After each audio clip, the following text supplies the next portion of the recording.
Bien, y regresamos aquí en este programa de Nueva Mujer. Yo les recuerdo, soy Ana Vieira, estamos aquí con Amira Valle, rápidamente haciendo un breve resumen de lo que hemos platicado. Ella es graduada de la Facultad de Química de la Universidad Autónoma de México. También trabajó en el Laboratorio de Comunicación y Psicobiología de Jacobo Greenberg. Estuvo bajo su tutela y ella estuvo estudiando todos los efectos que lleva consigo la meditación a nivel neuronal y a nivel cerebral.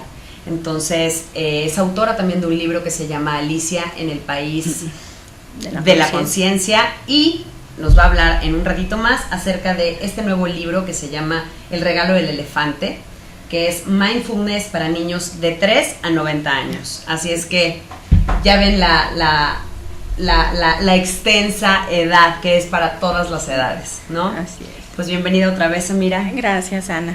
Y bueno, lo que estábamos platicando, retomando la pregunta, ¿qué fue lo que te maravilló a ti de ver los efectos y los resultados a nivel neurológico y a nivel cerebral de la meditación, y por qué fue que realmente te sumergiste a profundizar en este estudio? Sí, bueno, yo llegué a ese laboratorio porque llegó a mis manos un libro de Jacobo sobre la teoría que él propuso, que se llamaba la teoría sintérgica, y muchas cosas que tú has experimentado y que tienes la sensación de que es verdad. Ajá. Me quedé fascinada de ver cómo un científico se atrevió a aplicar la ciencia de una manera metodológica, estructurada, a temas que en ese entonces eran temas tabú. La ciencia no quería meterse en camisa de 11 varas, tenía un paradigma demasiado sólido, rígido, incuestionable, y que llegara alguien a cuestionar los fundamentos de este paradigma se necesitaba una valentía inmensa, ¿no? Entonces, pues, quedé fascinada con su obra, llegué, le toqué la puerta del laboratorio y le dije, doctor Greenberg, yo quiero trabajar con usted, me fascina lo que hace. Y yo en la Facultad de Química había estudiado química cuántica, era una de las materias que llevábamos, y la explicación de Jacobo de la conciencia era fundamentada precisamente en física cuántica. Entonces me parecía tan lógico todo lo que él proponía. Sí, claro, van de la mano, sí, ¿no? Uh-huh. Exactamente, que yo quedé encantada. Entonces, ¿qué me fascinó en el laboratorio? Yo participé principalmente en 3 diferentes líneas de investigación. La primera fue cuando llegué por primera vez, había un chamán mexicano que quería someterse a estudios rigurosos de electroencefalograma para ver su actividad cerebral. Jacobo había hecho ya por mucho tiempo estudios de campo patrocinados por el CONACYT, donde conoció a muchos chamanes de la República Mexicana, publicó una serie de libros, Los chamanes de México, uh-huh. Trabajó algún tiempo con una maravillosa chamana poderosísima, Pachita, y esto cambió su paradigma, cambió su manera de entender la realidad y de entender la naturaleza de la conciencia. Entonces propuso esta teoría sintérgica para explicar todo lo que él estaba viviendo, y diseñó una serie de experimentos enfocados a demostrar los fundamentos de esta teoría. Uh-huh. Uno de ellos, que es el más trascendental del laboratorio de Jacobo, se llama el potencial transferido. Y este experimento lo realizamos durante muchos años con muchísimos sujetos en diferentes condiciones, y consistía en que 2 sujetos podían estar relacionados o no, podía ser mamá e hijo, par de novios, compañeros, pues en realidad los que querían ir, uh-huh. ¿verdad?, al laboratorio, se introducían a una cámara de Faraday, que es un cuartito donde no hay ninguna señal electromagnética, no entra ni sale, okay. ¿no? Entonces se ponían a percibirse el uno al otro, a sentirse de una manera no verbal, pero empática. Y después ambos estaban con sus gorritas, sus electrocaps, y conectados a una computadora, y luego se separaban en diferentes cámaras aisladas electromagnéticamente, no entraba ni una señal. A uno de los sujetos se le estimulaba, por ejemplo, con un flash o con un toque, diferentes estímulos, y se registraban ambos cerebros simultáneamente. Lo que se encontró, y que fue algo revolucionario, es que en el sujeto no estimulado se presentaba un pico de potencial en el mismo milisegundo que el sujeto estimulado. Como esto no era causado por nada, entonces se le denominó potencial transferido. Al potencial del sujeto que sí estimulabas, potencial evocado porque tú lo provocabas. Y el otro pues nada más se transfirió. Ajá. Entonces esto no había en la ciencia ninguna explicación que te dijera por qué estaba pasando, a menos que cambiaras tu paradigma fundamental. Y eso fue lo que Jacobo quería demostrar, que la naturaleza de la conciencia era cuántica, que era no local, que una vez que dos conciencias interactuaban, lo que le sucedía a una afectaba a la otra.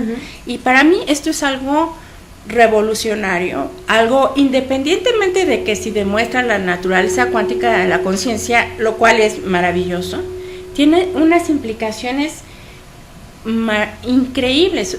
Lo que le pasa a tu mente afecta a la mente de los demás. Esto te está dando una responsabilidad universal. Tú tienes que cultivar tu mente, porque lo que le pasa a tu mente afecta a los demás. Y todos lo sabemos. De ahí viene toda la neurosis colectiva con la que constantemente estamos lidiando, ¿no? Exactamente. Y que de verdad se contagia así. Exactamente. O sea, es impresionante cómo se hace tan viral, tan rápido toda la inconsciencia, asimismo la conciencia, ¿no? Pero esa tarda más, porque es mucho más fácil irte desde la inconsciencia, hacer viral y estar vibrando finalmente en una energía tan baja, tan densa, que es donde se aglomera todo, ¿no?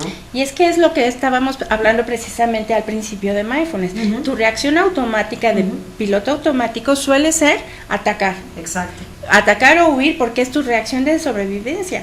En la Ciudad de México, pues eso genera mucha violencia. Se te mete un coche y hemos oído horribles historias de tráfico, la gente le sale el monstruo que lleva adentro. Exactamente. Sí, por supuesto. Entonces, eso es porque estás actuando en este piloto automático. Precisamente las técnicas de mindfulness te ayudan a retomar la rienda de tu mente. Y si tú entiendes esta responsabilidad universal, si tú entiendes que tu actividad cerebral está afectando a la de los otros, no te queda, bueno, a mí me parece que no te queda más que una sensación de profunda responsabilidad. Claro. Porque lo que ocurre en la ciudad también es responsabilidad tuya, o sea, tu mente está contribuyendo a la conciencia colectiva. Y sí es muy cierto este dicho o esta frase de todos estamos conectados con todos. Claro. Y es verdaderamente cierto, porque de alguna u otra manera lo que yo haga o deje de hacer va a impactar. Exactamente. ¿No? A alguien más o en mi ambiente o en mi entorno o así. Entonces, sí cada vez tenemos que tomar como más responsabilidad y más conciencia. Sí. Entonces, bueno, ese fue un experimento que a mí lo que me deja precisamente es esto, y por eso me motiva tanto a enseñar mindfulness, porque es el camino a retomar la rienda de tu actividad mental.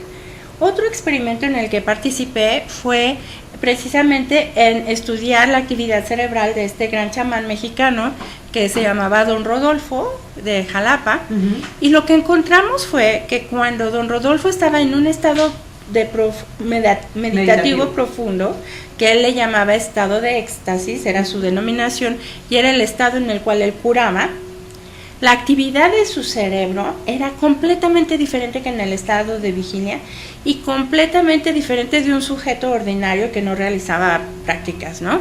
Entonces, veíamos que había una enorme coherencia en todas las regiones del cerebro, es decir, el cerebro estaba unificado, funcionando como una unidad. Entonces, esto era el fundamento de lo que Jacobo denominaba alta sintergia.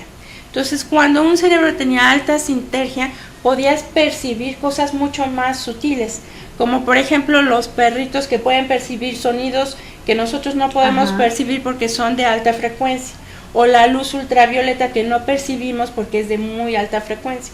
Bueno, igual un sujeto de alta sintergia, con el cerebro muy unificado, puede percibir cosas demasiado sutiles que a nosotros nos pasan desapercibidas. Y ahí radica el poder de los chamanes, porque pueden percibirte íntegramente, tus sentimientos, tus emociones, todo tu ser íntegro, todas las partes de ti, y pueden interactuar de manera directa contigo. Entonces, bueno, pues también que me deja esto ver que realmente estas prácticas me ayudan a que mi cerebro se integre, a que diferentes regiones del cerebro se conecten, y se ha demostrado hoy en día, por ejemplo, una gran investigadora que se llama Barbara Fredrickson de la Universidad de North Carolina, ella se ha dedicado a estudiar la positividad y sus efectos en el cerebro, y se ha dado cuenta que precisamente tiene este efecto de integrar diferentes regiones. ¿Y cuál es la consecuencia de que pase esto en tu cerebro? Obviamente tienes mucho más, una gama más amplia de respuestas ante diferentes situaciones.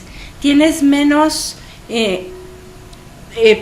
ideas preconcebidas, tienes una mente más abierta, puedes interactuar de una manera más fácil y más fluida. Tú, como experta en el tema de la química, ¿cambia la química del cerebro con la meditación? Claro, por supuesto, se generan un montón de diferentes químicos en el cerebro que lo que hacen es que te sientas bien. Son los serotonina, mismos, dopamina, endorfinas. Exactamente. Entonces, químicamente, estas prácticas tienen el efecto que pudiera tener una droga recreativa, claro, la cocaína. También, ¿no? Exactamente. Ansiolíticos y demás. Y además también genera conexión, neurotransmisores que ayudan a conectar, lo que te digo, diferentes regiones, y se ha descubierto que, por ejemplo, en déficit de atención, cosas así, muchas veces lo que pasa es que estos neurotransmisores están fallando y no hay esta conexión. Entonces, muchas veces con la meditación tú puedes suplir esto.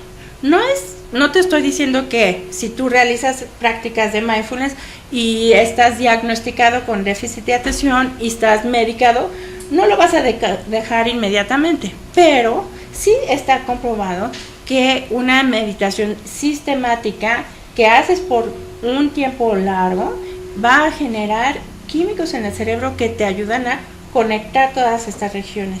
Normalmente ves el cambio químicamente en el cerebro más o menos a los 2 meses de mantener una práctica de meditación diaria, ¿cierto? Sí, mira, inicialmente todos los estudios que se hicieron era con meditadores de largo plazo, ¿no? Meditadores que llevaban miles de horas meditando, y con estos meditadores se encontró que había no solo cambios químicos, sino estructurales en la materia cerebral. Se aumentaba el volumen de las neuronas, el volumen de la corteza cerebral. Pero dijeron, ¿de qué nos sirve saber que un meditador que lleva 30,000 horas meditando tiene estos cambios si la mayoría de nosotros no va a dedicar 30,000 horas a meditar? Entonces fue que se empezó a estudiar a los pacientes de Jon Kabat-Zinn, que te digo, los que seguían este protocolo de Mindfulness Based Stress Reduction, del MBSR, que son 8 semanas. Y se encontró cambios en el cerebro a las 8 semanas. Claro que tiene que ser una práctica sistemática y tienes que comprometerte a realizarla, porque puedes hacer una conexión, pero si esa no la repites, se va a romper. Claro. El cerebro tiene un mecanismo que se llama pruning o podar, y entonces lo que no se usa se rompe. Entonces, la única manera de que sea un cambio permanente es que lo hagas una y otra y otra y otra vez, hasta que yo le explico a mis alumnos con un hilito de bordar, les digo, una vez se rompe el hilito, pero lo vas haciendo y trenzando hasta que llegue a ser algo muy, muy difícil de romper. Y esto ocurre con lo bueno y con lo malo, un hábito negativo o un hábito positivo. Se convierte en un piloto automático, que es lo que queremos, pero ahora en uno bueno. Se van arraigando. Exactamente, ¿no? Se va haciendo una segunda naturaleza, y es lo que quieres cultivar a través de estas prácticas. Pues está increíble, a mí no deja de maravillarme lo perfectos que somos, ¿no? La perfecta máquina que tenemos en el cuerpo y en la mente.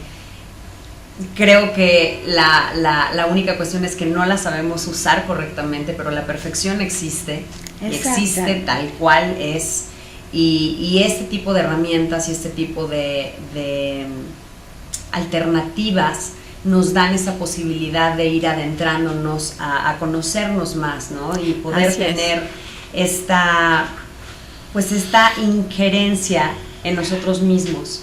Y es que lo que tú dices es totalmente verdadero. Somos perfectos. Tenemos este estado de perfección que se llama homeostasis. Todo está en equilibrio. Pero esta vida moderna, estas circunstancias nos alejan de ese estado de equilibrio y de balance. Lo que pretendemos a través de estas técnicas es regresar a nuestra verdadera naturaleza, regresar a lo que realmente somos. Entonces, hacer un alto y simplemente ser. Nuestro cuerpo, nuestra mente son tan sabios, saben alcanzar el equilibrio, pero estamos desconectados de esto. Entonces, lo que queremos es simplemente retomar esta naturaleza sabia innata en todos nosotros y cultivarla de manera sistemática a través de estas prácticas. Pues ya lo saben, vamos a hacer una pequeña pausa y vamos a regresar y a seguir conversando con Amira Valle. Ya nos va a platicar ahora sí acerca de su libro, El regalo del elefante. Así es que no se vayan, quédense con nosotros. Estamos aquí en Una nueva mujer por Planeta 2013.